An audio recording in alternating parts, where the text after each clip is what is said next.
Hello, everyone, and welcome to the Your Mark on the World show. I'm your host, Devin Thorpe, and our show is produced today for Forbes.com, where I am a contributor covering social entrepreneurship and impact investing. And today we have two heavyweights in the impact investing field.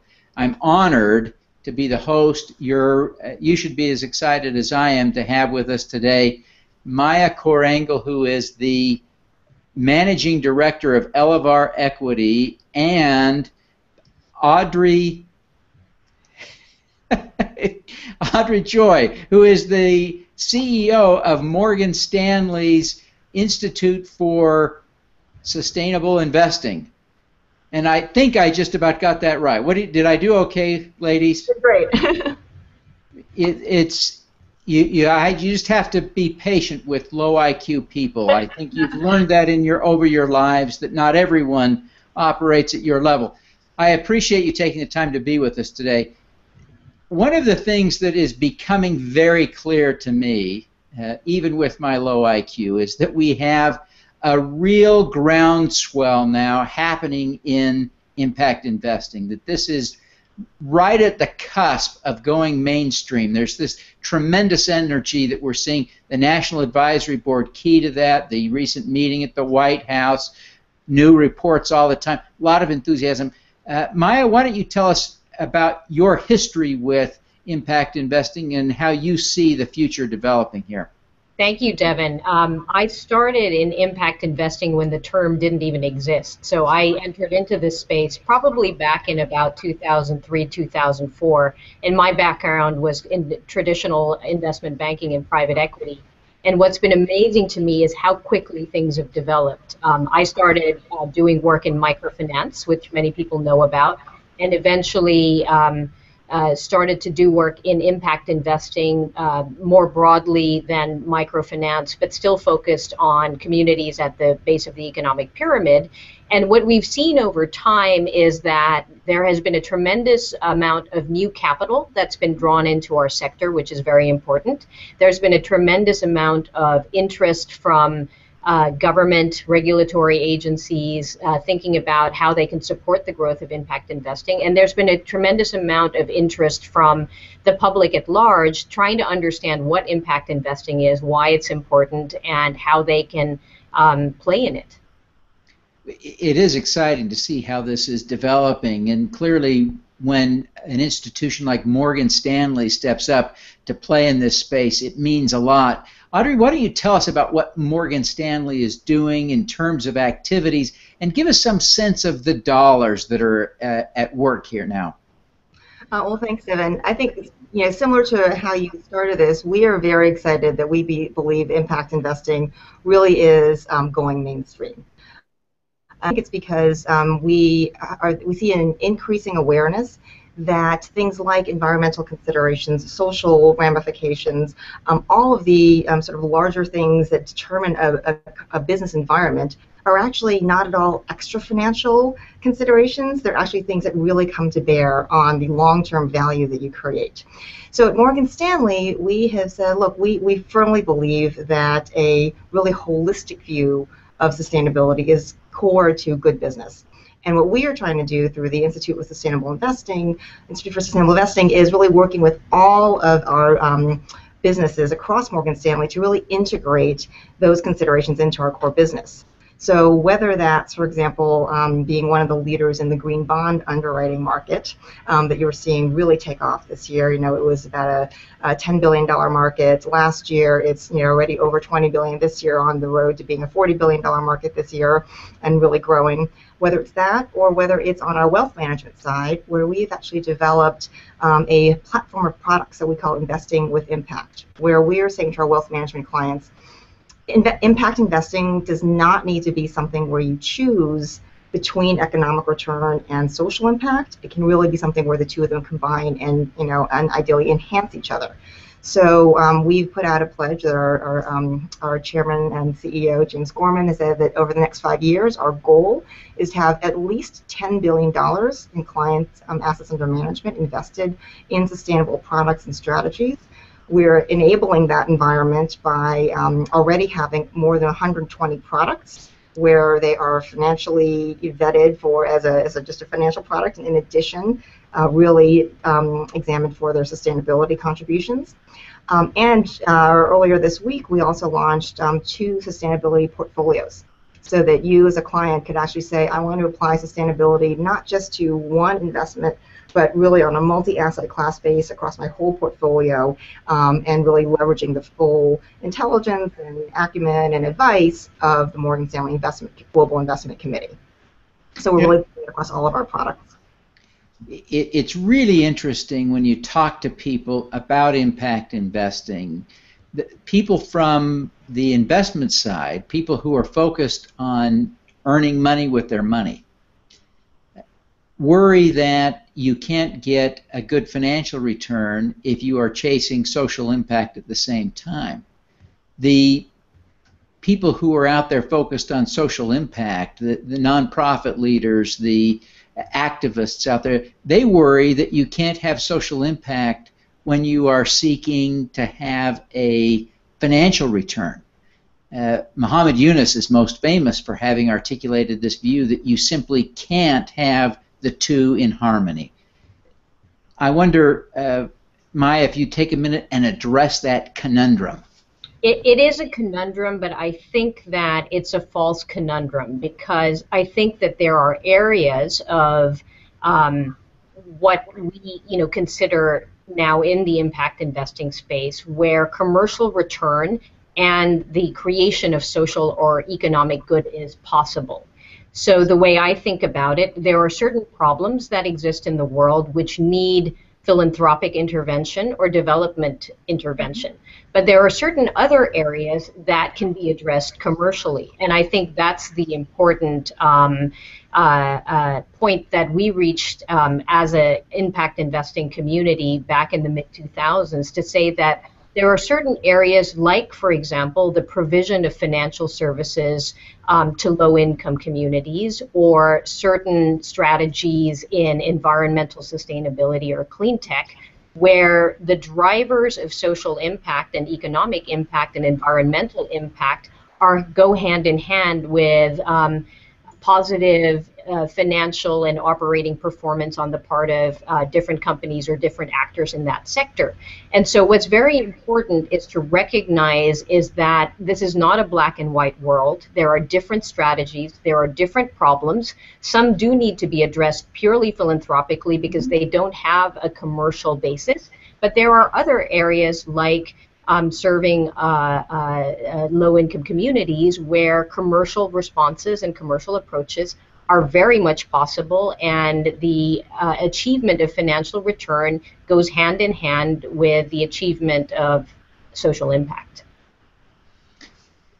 This really is a mindset shift that is required, and it's clear that Morgan Stanley is making that shift. I suspect, now you tell me if I'm wrong, Audrey, I suspect that there are people even inside Morgan Stanley who are skeptical. How are you winning people over in the bank, your clients, and other people in your ecosystem that this really can work? Mm-hmm. Well, I think, first of all, it's really about embracing that critical skepticism and saying, you know what, that's exactly what we want. We want you to be as rigorous and uncompromising in your analytics about an investment opportunity that we're calling sustainable investing as you would with any investment opportunity. Because frankly, I believe, and my hope and the vision is that at some point in the not too distant future, sustainable investing is a somewhat redundant term.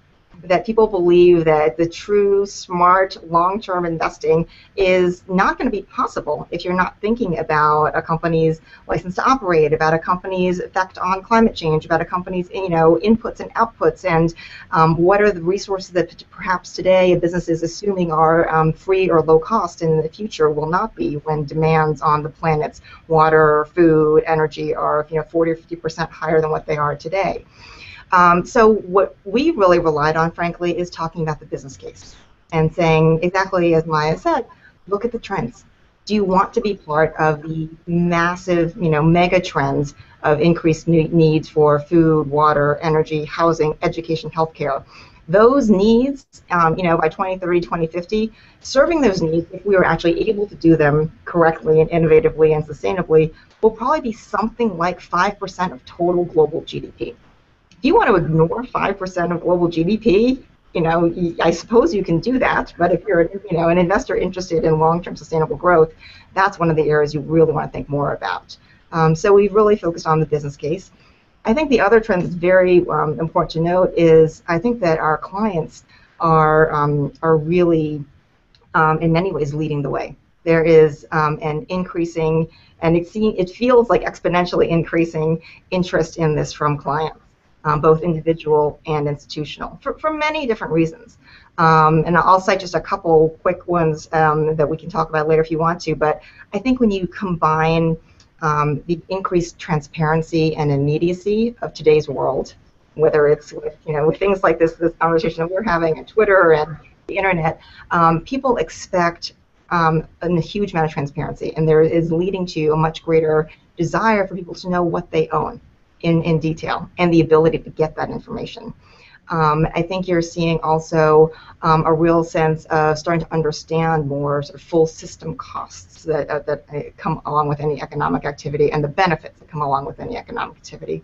And then thirdly, I do think we're facing a really significant generational force here. The millennial generation is deeply concerned about sort of a holistic, integrated view of their life. They want passion in their work.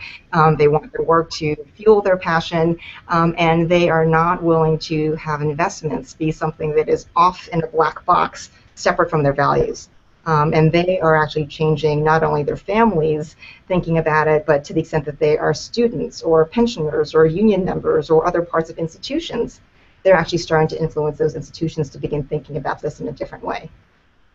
Well, these are such important issues. I wonder if, Maya, you would give us some examples of some of the actual investments you're making so that we can get a sense of how money drives not only return but impact.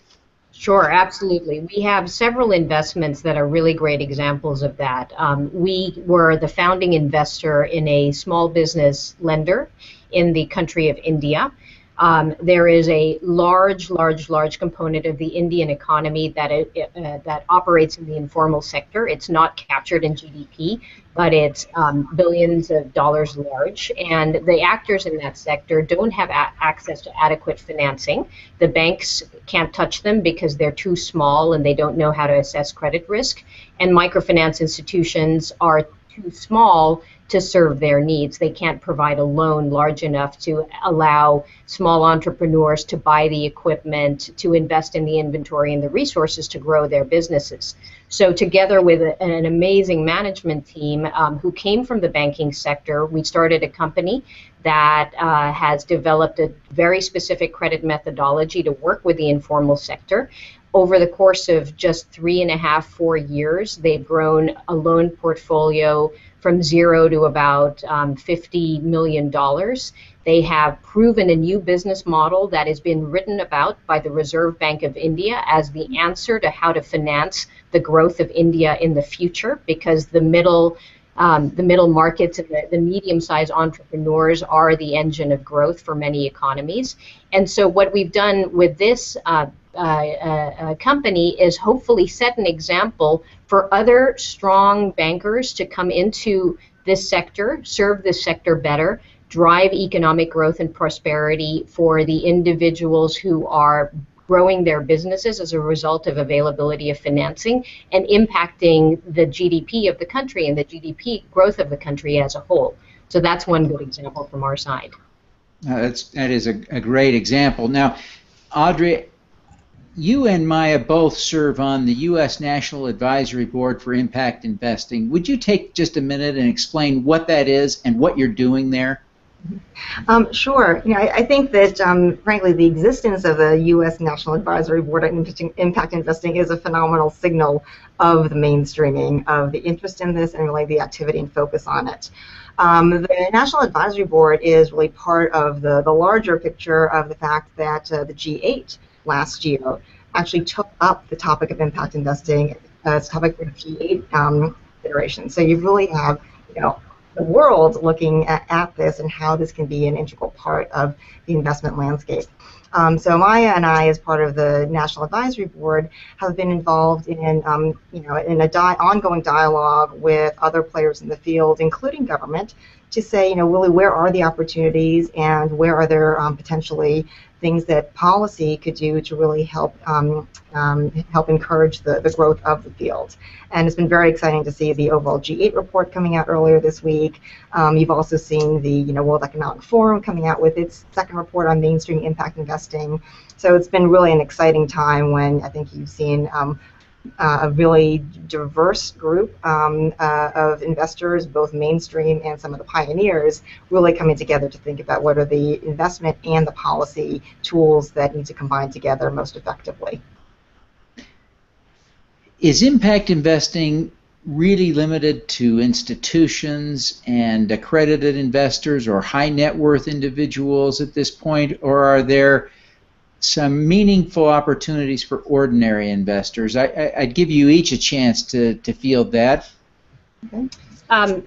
There are opportunities. We're a little bit behind where Europe is today. There are certain countries in Europe where retail investors have an easier time, but what is a sign also of the growth of impact investing is that in this country there are early stage attempts to create products that retail investors can access and use to put their money towards doing good in addition to creating, a financial return. One of the original institutions that started in this was Calvert, for example. So there are other institutions that are starting to take that example and develop products that retail investors can access, but it is still early days, and I think Audrey would have a lot of perspective on that as well.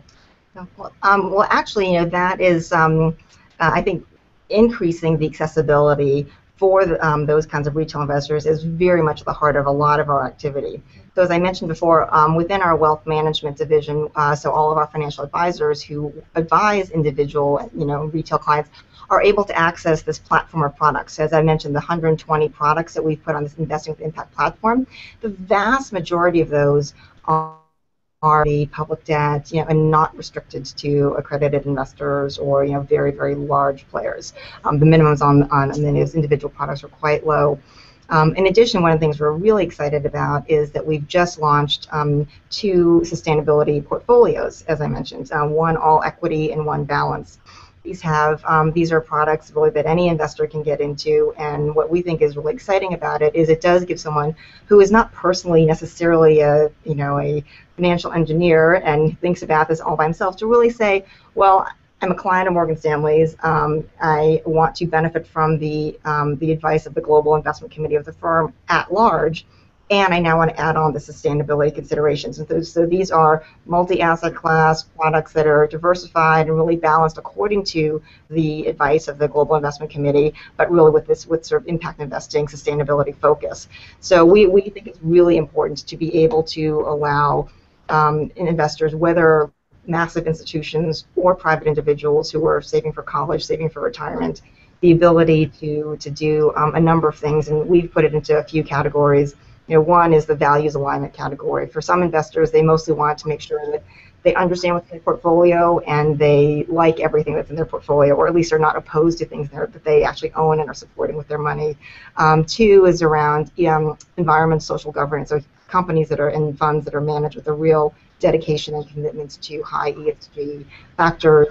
Another option is sort of sector specific for investors who say, I really believe that a particular sector, whether it's renewable energy or energy efficiency or affordable housing, is where I want to see growth in the future. And then we do have a private equity category. But I think it's really important as we mainstream this field to know that there's been some really wonderful pioneering that has gone on from the original impact investors, largely focused on private equity initially, and then now it's really becoming a sort of an ethos and a philosophy and a way of being very rigorous about I think one very current example that I would just note is, Massachusetts is actually just in the market this week with a green bond, and it's been very interesting to see, retail investors really looking very, very seriously at that. And so it's been a lot of interesting examples for how retail investors are finding on-trade entry points. Well, this is exciting stuff. I really appreciate you both. Maya, Audrey, thank you very much for taking the time to be with us today. Take 1 minute each, if you would, Maya first, and tell people how they should engage with you and your firm so that if they're interested in building an impact investment portfolio in some way, that they know how to take a first step. Well, I think that if you look at our website, you'll see the range of companies that we've invested in over time. We focus primarily on India and Latin America. And what you'll notice is that the key to doing good work is having good people around you who are passionate about what they do, who believe very fundamentally in being disciplined and determined about achieving results, and that a focus on the integrity and the dignity of every individual in the world, whether they're rich or poor, is really what's key. And for us, the entrepreneurs that we've backed have an absolute admiration for the customers who they serve. They have absolute professionalism. And when you apply those elements to your investing practice, you should have great results. Customer focus, discipline, diligence, great results will ensue. Fantastic. Audrey? Yeah, I would say that I think first and foremost we believe that as clients think about sustainable investing and impact investing, as I said, they should first and foremost really stick to all of their best practices when it comes to investing, period. And so I would just really we would encourage our clients to to reach out to their financial advisors and to really be as they always are very rigorous with them and saying, I'm not letting you off the hook at all on what I always expect of you in terms of financial advice and economic performance, and I want this in addition, and really help me think about what's right for me. Because I think one of the things we said in the beginning is this may or may not be something that not every product or every investment opportunity is going to be right for every person. I think every person needs to think about their own risk tolerance, their own liquidity needs, their duration, just as you would with any investments, and to really figure out what are the ones that match and will serve you well. Because frankly, ultimately, we want this if we really want this field to grow and be successful, we need to make sure that these are sustainable investments in the largest sort of sense of that word, which is not only environmentally sustainable and socially sustainable, but also financially and economically sustainable. So we really can activate that engine for economic growth and prosperity and opportunities. So. Fantastic. Well, Audrey, Maya, thank you both for taking the time to be with us today. I appreciate you. We've gone a few minutes over. I appreciate your patience with me. I know you both got to run to other things, but appreciate you very much taking the time to be with us tonight. Thank you. Thanks, Devin. All righty, let's do some good.